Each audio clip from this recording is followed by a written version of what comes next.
Attention has been turned to a tragic and alarming event that occurred in Abuja yesterday. Reports indicate that a devastating explosion occurred in the Buhari area, resulting in deaths and injuries.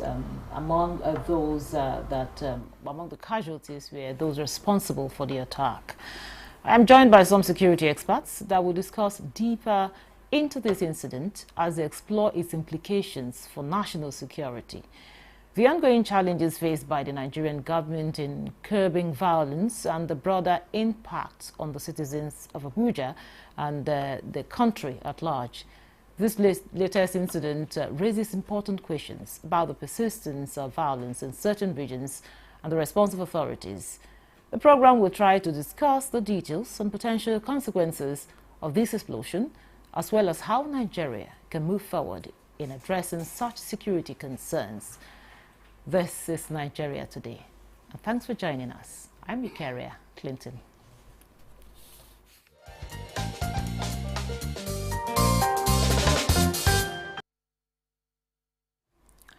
Joining me for the conversation is Dr. Sani Aliyu. He's a Corps Commandant General, Neighborhood Enlightenment and Safety Organization, NESO. There is a counter-terrorism and counter-insurgency organization. It's good to have you in Nigeria today. Thank you for having me on the program. Thank you. Also with us for this conversation is Dr. Ikechukwu Kingsley Uzoma. He's a security expert. It's good to have you in Nigeria today. Thanks for having me. I have two doctors in the house today. So, Dr. Kingsley, the recent happening about the explosion that happened in Buhari. Now, what is your assessment of this incident in Abuja and its potential link to broader security, situation in Nigeria? Well, in the first place, on the part of the residents of Abuja, though is a sad news, but it's just another, you might call it good news in one way, in the sense that the perpetrators are actually the victims. Okay, but the fact that they made effort to bridge into the security apparatus or Abuja in that manner cause for concern, in the sense that you see, we had thought before now that we've moved away from the bombing, especially in FCT and beyond. And for me, it's like an act of testing the waters. Okay, then happening at an Islamic school, so to speak, also raises some critical questions. So you cannot say, oh, these are the ones who are saying Western education is haram, or something like that. So it's just that their mission is to execute that act of terror. So in my own opinion, I think their sponsors must have used that school as an avenue to test if these individuals they assigned for that task can be able to execute. And if you are to scrutinize it very well, they should have camp within. And from information available tracing the antecedents, how they came from in Castina and what have you, find them their way somewhere within the Buhari locality where they hibernated, their sovereign environment. Okay, and is a wake-up call to our security agencies. So far that the fact that it took place in Buhari does not mean that the Bagolada end or the other end of Abuja are safe. It's a wake-up call for them to that, making those aspects. There are people who are still in the business or habit of reigniting the suicide bombing act. Okay, and to you, Dr. Aliyu, having heard what Dr. Kingsley, has to say, if you look at the nature of the attack, the death injury included the people, the perpetrator, just like he rightly mentioned. And what does this suggest of the nature of the attack? Is it a kind of a part of a larger security threat? Well, I think a fortnight ago I was on a television program, in one of the TV stations, and I raised a red flag regarding security breaches like this, including the train our railway system. Because when the president is doing very good thing for the Nigerian to alleviate the suffering of the Nigerian people by declaring free trade right, it gave the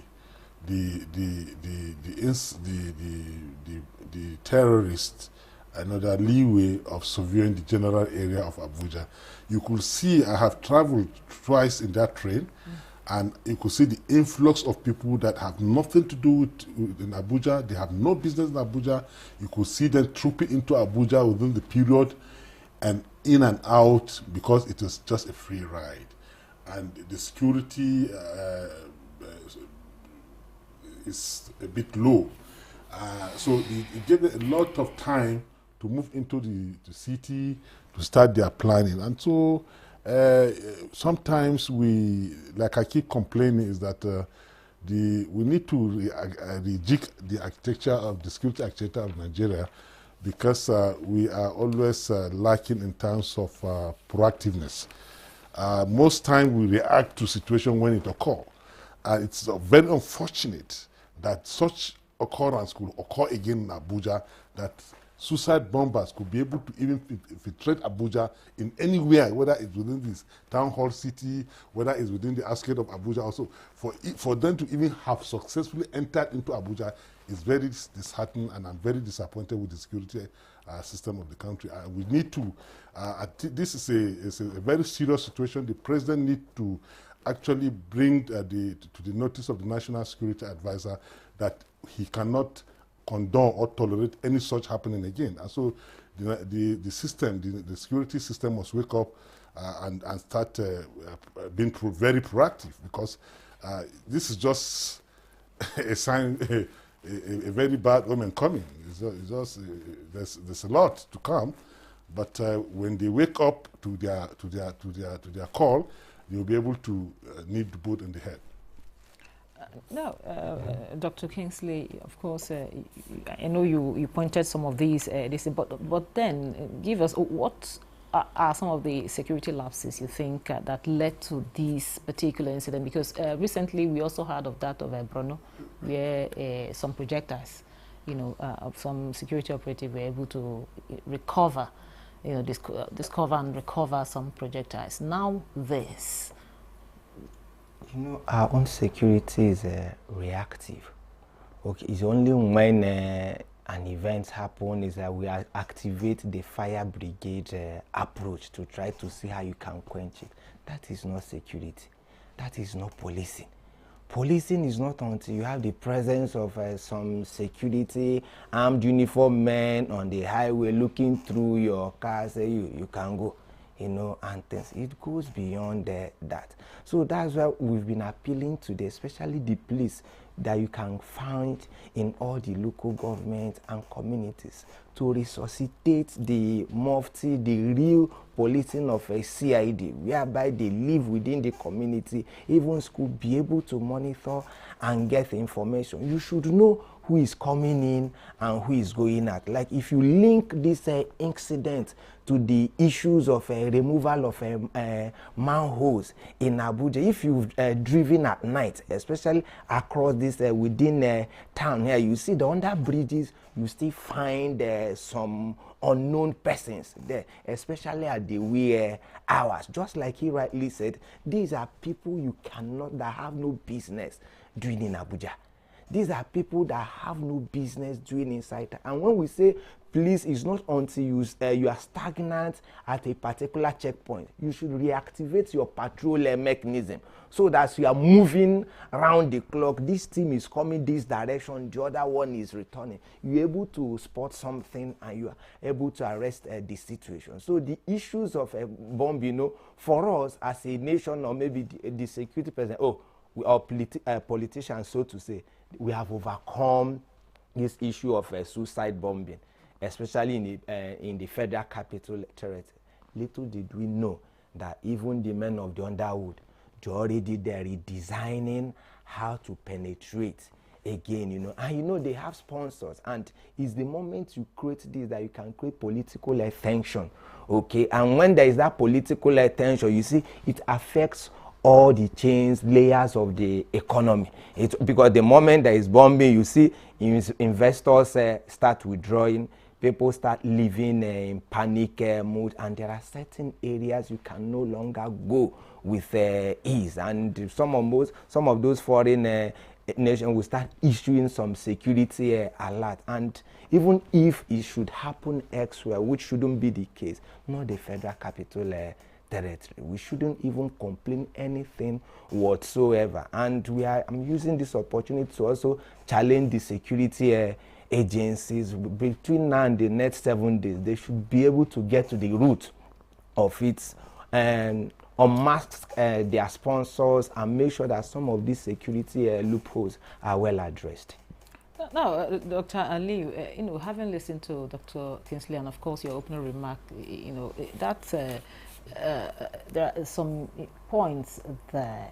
We thought we've moved away from this issue of suicide bombing. Coming again to hear something like this calls for concern, like you both rightly said. Now, how do we, I know, of course, recently there have been records of improvement in talking about the security operative and how they've been working to ensure that we are secured in the country. There's been some improvement, but now this, how do we improve our intelligence gathering? Well, my sister, the truth is this. Taking a general assessment of the security situation of Nigeria, we are still far away from being normal. Because in the rating of the global terrorism index, GTI, Nigeria still ranks 8. So it means we are still among the most impactful nations in terms of terrorism. And I don't see any reason why our security agencies should have any lacks. They should not, there's no time for them for play, there's no time for them for pleasure, there's no time for them to relax, because Nigeria is still under that impactful mode of being the number 8 on the index. I mean, we are still highly impactful nation in terms of terrorism attacks. And so when you say to me that suicide bombing is a thing of the past, I began to wonder how and when. It doesn't mean that the terrorists just decided to calm down, to re-strategize, and then we say it's victory. It's one thing to win the war, but your capacity to maintain the peace is another. And so there's a missing link. I keep telling the federal government and the Nigerian, the President of the Federal Republic of Nigeria, right from Jonathan, Buhari, and I'm telling Tinubu again, that there is a missing link in our security arrangement. Until that missing link is fixed, then we will never get it right. It's not about kinetic. Fighting terrorism is not all about kinetic. It's not all about military and guns and guns and guns and guns. There is no non-kinetic aspect of it. And being at one time, Nigeria was the 3rd most terrorized country in the world, after Afghanistan and one country, then Nigeria. Today, it is after Afghanistan, Burkina Faso, and then like that, Nigeria is now position 8. And then you began to ask yourself, is it a very good position? Why are we still in position 8?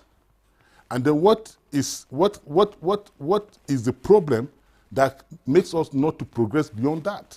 Since during Buhari we came to position 8, up to now we're at position 8. We have not improved.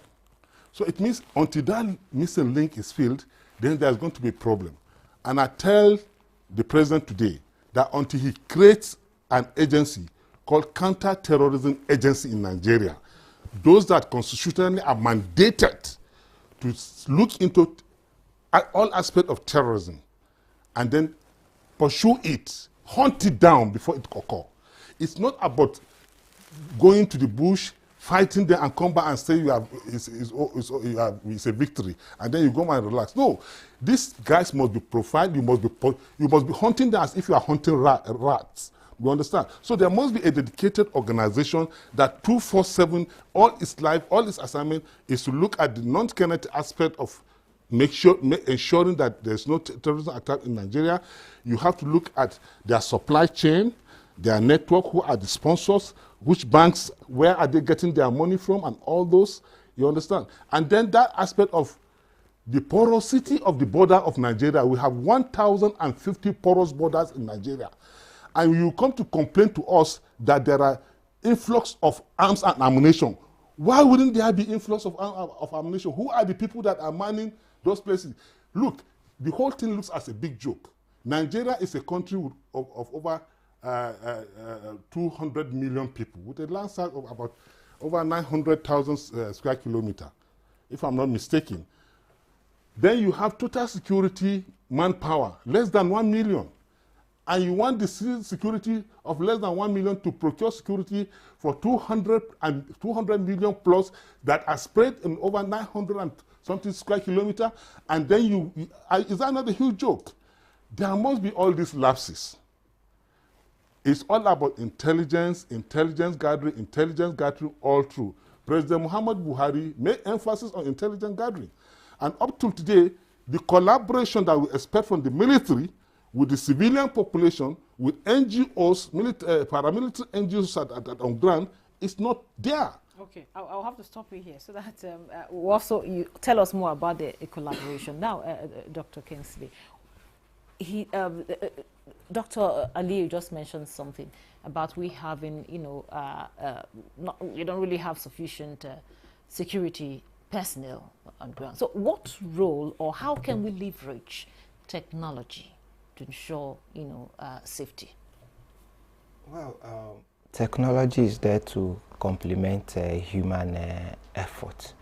But before that, even the number of personnel we have, for me, I think even the best guys are not out there to serve Nigerians.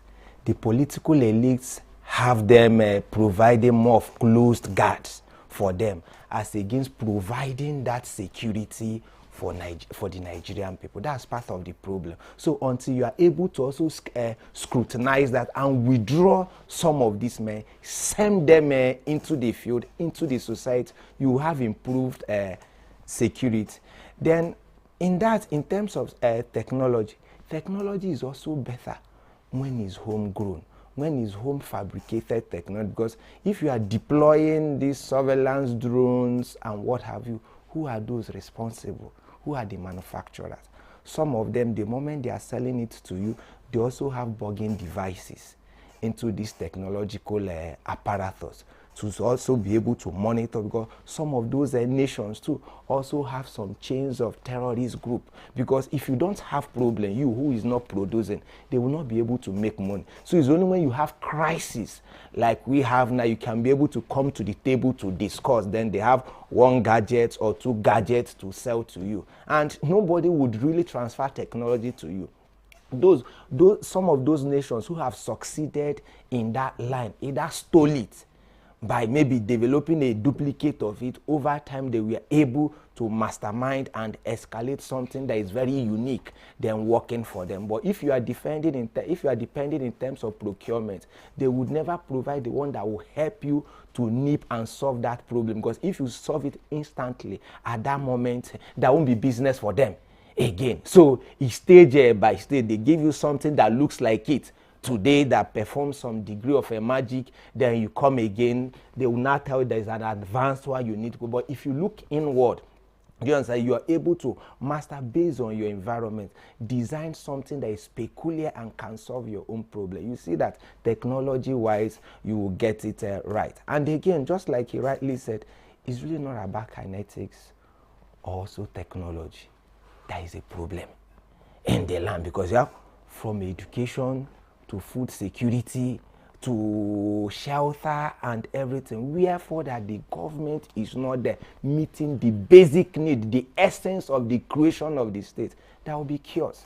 From time immemorial, from maybe state of nature that led to the modern state we are having, the moment there is a disconnect in any of this process, then you have it will snowball into insecurity. Back to you, Dr. Ali. You talked earlier on about collaboration. Now, what kind of collaboration do we need in this kind of situation?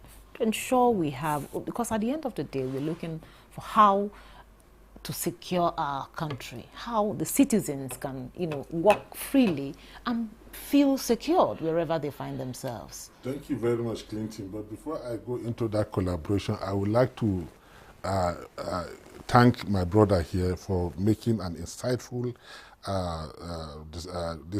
submission.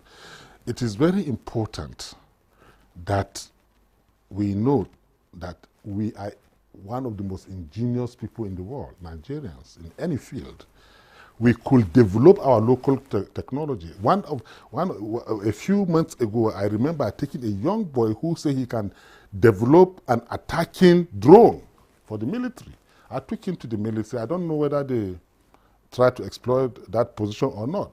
But we have boys, locals that are having this technology. You could see our local boys making all sorts of flying objects, flying and coming down. We can make this thing. It's all about harnessing bringing our boys together and maybe create an agency where all these things can, we will bring these boys and give them subventions to become creative, and then we start developing things that are very peculiar with our kind of nature and the kind of security problems we are having. And then the aspect of collaboration, it is very important. You can never win a war anywhere in the world without collaborating with the locals, with the natives. It is very important because when this whole crisis started a long time ago, I remember meeting with the top brass of the military that time, and we were talking, okay, we are going to help you people in Maiduguri by creating a civilian JTF. Joint Task Force, Civilian Joint Task Force. They say, why? We say, these are the guys that are locals that they will be able to identify who is a Boko Haram among them. The way you go into homes, because of a boy wearing dreadlock, you just went and pull him and start beating him and say it's a Boko Haram. It's not done that way. You must be able to identify who is the Boko Haram boys among and within the communities. And the only people that can give you that are the locals. Those boys that have gone to Islamic school together, they went to primary school together, they know the boys that are involved in Boko Haram, that they can lead you there. So we must create a working system that will collaborate with the locals and then make a name for them so that they will feel that they are being patronized to, and they will feel that they are giving service to their nation, and they'll be proud to do it for you. And it started with suspicion, but when the military then during Brotec, they gave it a try.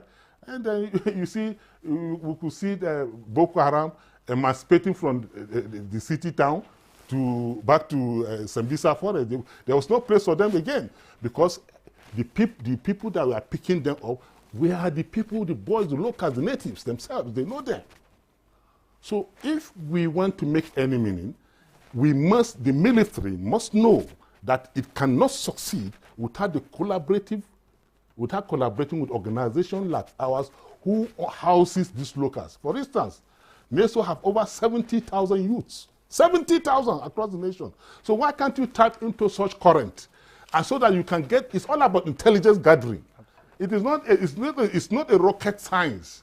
If you don't have that, I say President Muhammadu Buhari, being a retired military general, as a president, he said the only way out of this problem is intelligent, and intelligent. We must deploy intelligence. Thank you very much. Well, this is where we draw the curtain on today's episode of Nigeria Today. A very big thank you to Dr. Ikechukwu Kingsley Uzoma, a security expert. Thank you so much for your time and your contribution. And also Dr. Sani Aliyu is a Corps Commander General, Neighborhood Enlightenment and Safety Organization, NESO, who is a counterterrorism and counterinsurgency organization. Thank you so much for your time and your contribution. And thank you for being part of the program. Don't forget, Nigeria Today airs every weekday at 7:30 p.m. on NTA News 24. You can also check out this episode and others on www.youtube.com/NTA News 24 Hub. Once again, thank you for watching. I'm your carrier, Clinton. Goodbye.